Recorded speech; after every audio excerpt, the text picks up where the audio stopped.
How's it going, everybody? If you're new here, welcome in. And if you've been here before, welcome back. I'm Rollshambo, the connoisseur and collector of all things sharp and shiny. And go ahead and Spartan kick that like button one time if you are seriously impressed with some of the knives that we've been seeing released this year. I'm excited, and if you can't tell, it's because I have finally gotten the opportunity to get in hand a knife that I've been waiting for since its inception. I first saw the Manganese Steel Aurelia as a concept drawing from my buddy Sharif Manganese of Manganese Steel months and months and months ago. I want to say that it was at the beginning of the year, and I am not a stranger to his work. He is not new at this. He is not some fly-by-night designer who just happened to come across an amazing design. No, Sharif has many knives out there, and I definitely suggest that you check them out, whether it's the Veloce, whether it's the Grazioso, whether it's the Caimano. The Aurelia is a very, very impressive piece of work because it is a knife that is the second self-branded knife from Manganese Steel or MS Knives, and they are doing this one with Riot. Now, Riot has some of the best production capabilities of any manufacturing company in the world. No matter who you put them up against, pound for pound, Riot does some of the best work that money can buy, but they build everything to spec, which means that it is 100% up to the designer to make sure to get every detail right. And in this scenario, I think that they did. So your $280, what does it go for? In this scenario, the knife is about 8.4 inches long with a blade that is made entirely of CPM MagnaCut that Riot promises us is 63 Rockwell. It's a 3.6 inch blade, about 4.5 ounces roughly. We've got contoured titanium handle scales, and I want you to take a look at that transition on the contouring from right up here where it starts to look like a slab and then it curves over and then it washes over the side. That contouring is very nice. I'm gonna get that lanyard fob out of the way so you can see that. You see how it curves down the length of those handle scales? That's important for something called ergonomics. You know, aesthetics are important, but nobody's going to carry a knife if it's not comfortable. And that's where contouring comes in, because that rounding allows it to fit naturally in the palm of your hand. But that also doesn't mean anything if the pocket clip sticks up and jabs the palm of your hand. In this case, it doesn't. We've got a 3D milled titanium backspacer, 3D milled titanium pocket clip. And I know you might have looked at that and been like, oh, that's got to be a bent clip, right? No. That is 3D milled, and it's very, very impressive because you actually get a ton of retention here. Because of that pocketed milling that the clip lands on, you actually have plenty of headroom. And when Sharif took this to Blade Show, he heard more than once that this was the best pocket clip that people had seen in a long time. And I've got to say, this may in fact be the best pocket clip that I've experienced, maybe ever. I'll say it twice. It might be the best pocket clip that I've experienced ever. Now, we have T8 hardware all the way around. It is not a single-sided captive pivot, but before we start getting out our pitchforks, know this. It is not necessarily an issue because if you loosen the screw from the clip side, the other side does not move. So that's generally the concern that most people have, is that, well, if it's not single-sided, then I'm going to need two drivers. I'll show you right now. I'll go ahead and loosen this, and you'll notice the show side screw is not turning at all. And that's because the pivot barrel itself does not move when you unscrew this. So don't unscrew from the show side, unscrew from the clip side. Now I'm going to go ahead and put this back in. Something else that's very, very impressive about the pivot specifically is that Sharif actually designed this pivot with skiff made blades. So if you're not familiar with skiff made blades, they have a business where they make a ton of bearings, and they make some of the best bearings that money can buy that you can put in your knife. You can put them in a ton of knives.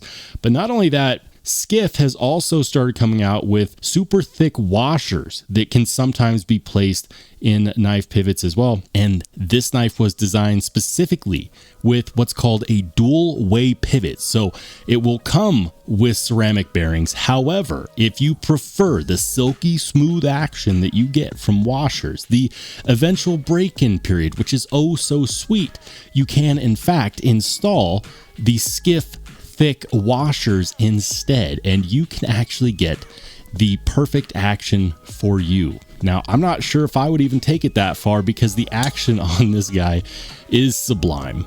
It's really good. It's a controlled guillotine.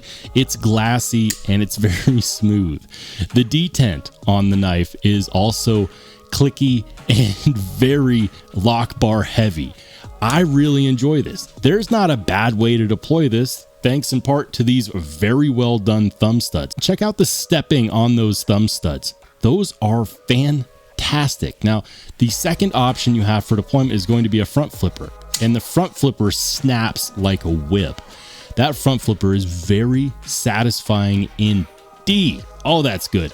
And it works really well because we have this really nice chimping here on the spine of that blade. You might be wondering, well, I mean, if you have it in your hands, is that what we can expect from the Aurelia when it comes in on pre-order? Yeah, it is. This is 100% a pre-production prototype. But the only difference that you're going to see from this knife to the one that you'll get in the mail when you order them is that this prototype is made with M390, and the one that you get in the mail is going to be MagnaCut at 63 Rockwell. Now, I haven't really talked that much about this blade. Sharif says that this is a mixture, a hybrid between a clip point and a drop point, and we get a nice flat belly here. So we have a little bit of belly here towards the tip, and then this nice flat spot right here, which is going to be great for utility. It's going to be great for slicing.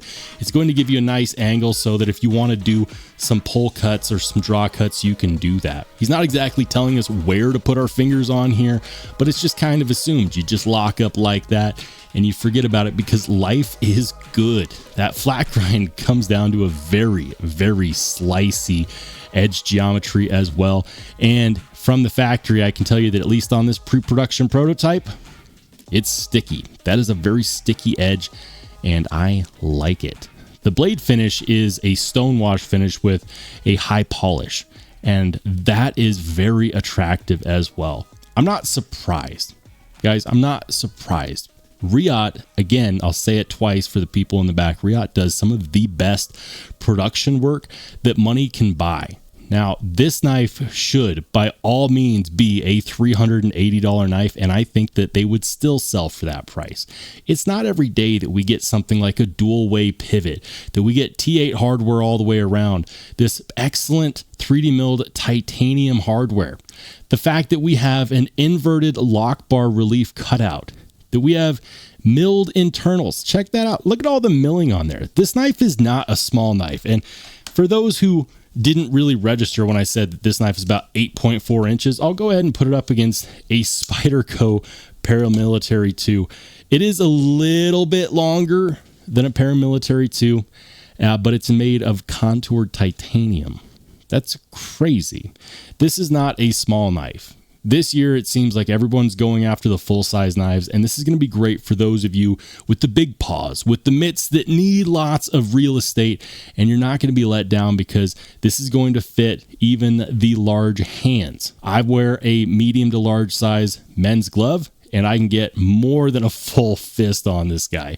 I can ham it up on this knife, and it feels great while doing it. This has all of the design language that you look for in a super premium high-end carry knife, which is kind of what the Sebenza is known for being. However, unlike the Sebenza, we've got contouring on the handle scales. We've got a milled landing for the pocket clip, so it's a better pocket clip with better retention.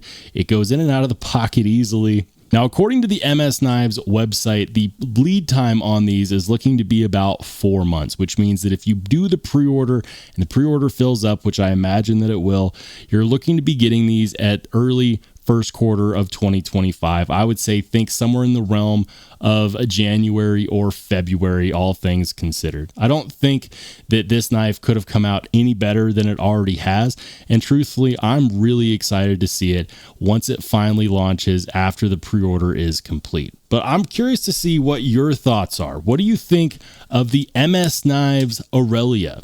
Is this one that is surprising you? Is this one that you were jonesing for? Is this one that you could see in your pocket? Or is it going to be a pass for you? Let's have that conversation down in the comment section down below. If you watched this far and you haven't done so yet, please consider subscribing. And if you want to watch more awesome knife and EDC content, go ahead and click on one of the videos that pops up next.